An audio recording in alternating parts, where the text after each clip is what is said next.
illustration de l'impact de ce dérèglement climatique sur notre vie quotidienne. En voici un. La récolte de blé dur devrait être très faible cette année. Olivier Samyn, ce qui devrait faire grimper le prix des pâtes, dont le blé dur est le principal ingrédient.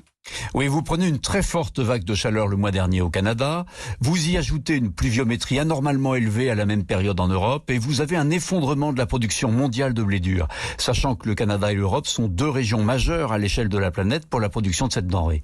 Au Canada, la récolte cette année a plongé de 32% par rapport à la moyenne des années précédentes. En Europe, la production est inférieure de 23% aux besoins.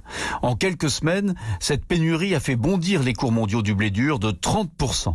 Dans un produit où ce serait un ingrédient parmi d'autres, on le ressentirait à la marge, mais comme l'explique Christine Petit, secrétaire générale du syndicat des fabricants de pâtes alimentaires de France, dans un paquet de pâtes, la part du blé dur est très élevée. Les pâtes alimentaires, c'est de la semoule de blé dur et de l'eau.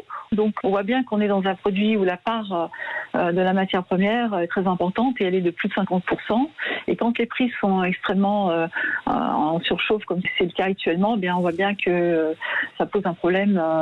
Parce que s'il n'y a pas de répercussion, automatiquement, les entreprises françaises ne vont pas pouvoir tenir sur la durée avec des prix aussi inflationnistes. Comme en 2007, date de la dernière grosse flambée des cours, le prix du paquet de pâtes au supermarché augmentera probablement de quelques centimes, mais les industriels s'inquiètent de devoir supporter l'essentiel de l'effort. Olivier Samyn pour Europe 1.